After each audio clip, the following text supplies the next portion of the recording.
안녕하세요 여러분, 더 밀레니얼 라이브의 무이입니다. 오늘 왜 이렇게 화면이 어두운 것 같지? 우리 편집자님이 색 보정을 해주지 않을까? 혹시 이 얼굴 번들거리는 것도 CG 되나요? 겨울이다 보면 졸업 준비를 하시는 분들도 있고, 특히 졸업을 하고 나서 대입이나 이제 취직을 앞두고 계신 분들한테는 새해가 되는 게 마냥 행복하지만은 않을 것 같아요. 조사를 가지고 왔는데 지난주에 나온 조사에 따르면 2021년에 나온 거죠. 졸업 후 첫 일자리를 계약직, 1년 계약직으로 시작한 청년의 비중이 전체의 무려 절반 수준이래요. 어마무시하죠. 1년 이내 계약직이라는 게 이게 뭐 인턴이 될 수도 있고 뭐 아르바이트일 수도 있겠죠. 근데 어째 직원인데 계약직 직원일 수도 있고, 그게 뭐가 됐든 간에 1년이면 끝나버리는, 또 1년이 지나서 다시 일을 하더라도 또다시 1년 계약직으로 이어지는, 순환이 되는, 그러니까 미래를 안정적으로 꾸밀 수 있는, 도모할 수 있는 일은 아니라는 거예요. 도표를 하나 가져왔습니다. 여기 보면 취업률이 나와 있는데요. 전문대 이상 졸업자 중 남성의 경우는 코로나가 심했던 작년보다 12%가 줄었어요. 고졸 이하 여성은 작년보다 14%나 줄었고요. 구직 단념자도 물론 계속 늘고 있습니다. 전문대를 졸업하고 1년이 지나지 않은 미취업자 중에 20%가 구직 단념자로 속해요. 어떤 이유가 됐든 간에 전문대졸을 했는데도 불구하고 일자리를 구하지 않고 있거나 일자리를 구하는 걸 포기했다는 뜻이에요. 전문대를 간다고 하는 것은 취업을 빠르게 하겠다, 내지는 전문적인 일을 하겠다라고 해서 전문대에 가신 분들이 대부분일 텐데도 그런 상황이라는 거죠. 무이!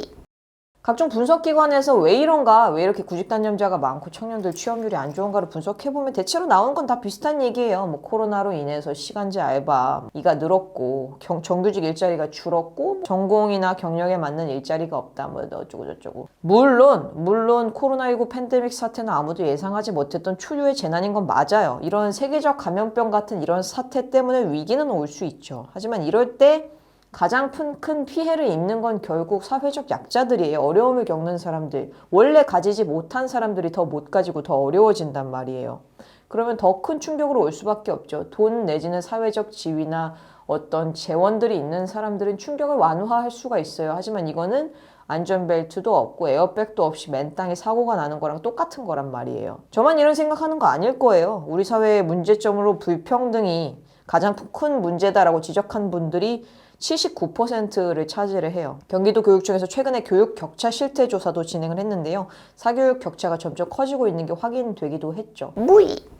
교육 격차에 관한 인터뷰 영상을 본 일이 있는데, 이 교육 격차가 다른 게 아닌, 돈이 없어서 사교육을 못한다 한다를 떠나서 애초에 온라인 수업을 진행할 수조차 없는 사람들이 있어요. 왜냐면은 노트북이 없으니까, 집에 PC가 없으니까, 포터블 기기가 없으니까.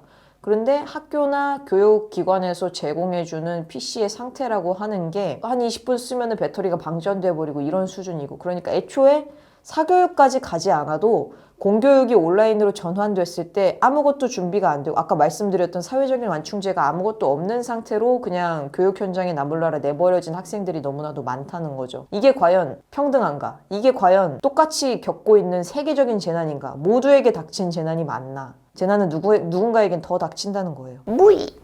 더욱 안타까운 거는 이렇게 정치, 뭐 불평등 내지는 어떤 사회적인 변혁이 필요하다라고 생각되는 사회적 분위기에도 불구하고 대통령 선거를 앞두고 있는데도 청년들의 삶의 변화를 적확하게 지적하거나 어떤 변화를 주도할 수 있을 것 같은 후보분들이 안 계시다는 거예요. 기회는 평등하고 과정은 공정하며 결과는 정의로울 것입니다. 지금 문재인 대통령이 당선 취임사에서 했던 말이에요. 정말 기대를 했던 사람들이 많았네. 지금 대선 후보들 공약도 살펴봤어요. 근데 딱 뭐 청년들 일자리가 늘어날까? 좀 나아지겠지라는 생각이 썩 들질 않아요. 한번 같이 볼게요. 공약을 듣고 좀 바뀔 것 같은지 한번 토파 볼게요. 여러분들은 좀 다를 수도 있죠. 무이!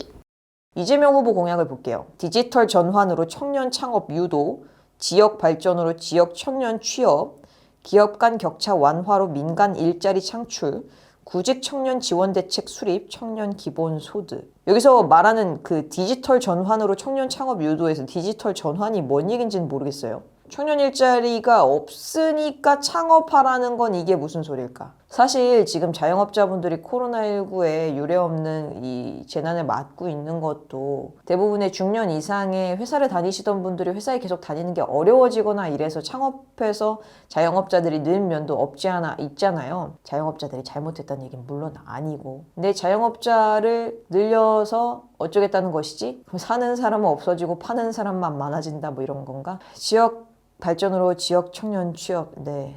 요즘 이건 지역 청년 취업하는 것보다 지역 발전하는 게 더 어려운 문제 아닌가? 이 서울공화국에서.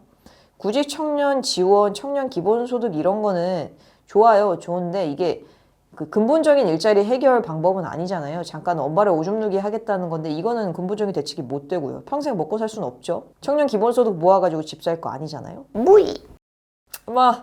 윤 선생님은 더 합니다. 노조 고용세습 없애서 일자리 창출. 고용세습. 앞에 주어가 잘못된 거 아닌가? 노조 고용세습. 지역 청년들을 위한 일자리 매칭 플랫폼. 출산율 듀오로 해결하는 얘기하고 자빠졌네. 지역 청년의 디지털 학습권 보장. 사이버대학교 무시하는 건 아니지만 이건 사이버대학교 가라는 얘기네요. 아까도 말씀드렸지만 그럼 집에다가 뭐 M1 칩 장착한 애플 맥북 하나씩 넣어줄 겁니까? 취약 청년에게 청년 도약 보장금 지급. 지금 절반이 비정규직이라고요. 지금 서두에 얘기를 드렸잖아요. 무이!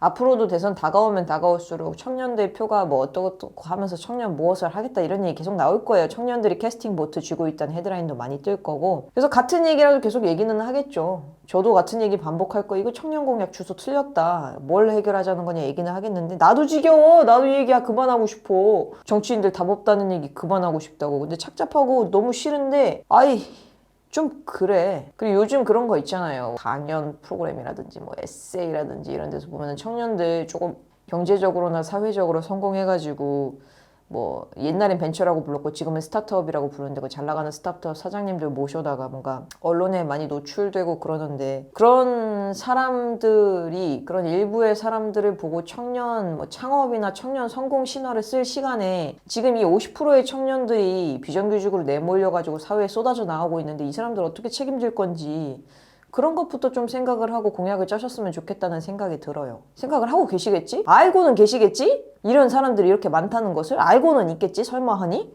알아도 문제 몰라도 문제다.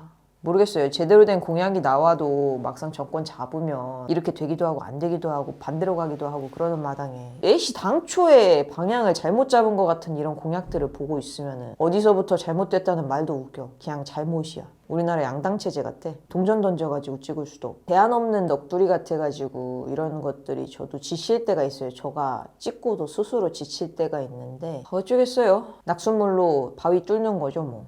전에 영상에서도 얘기한 것 같은데 더뎌요. 변화는 더딜 수밖에 없어요. 혁명도 그 혁명의 그날만 있는 게 아니라 혁명까지의 빌드업이 있는 거잖아요. 옛날 한국 신파 영화처럼 울어 하고 배경음악 틀어주고 울라고 한다고 울어지는 것이 아니잖아요. 거기까지 가는 내러티브가 있는 거니까 이런 불평과 불만과 파워와 분노가 모여가지고 무엇이 될 것이다 저는 믿어요. 그러니까 여러분도 화가 나고 열받는 일이 있으면 댓글에다 남겨주셔도 되고 구독과 좋아요로 제 화에 동의를 표시해 주셔도 됩니다.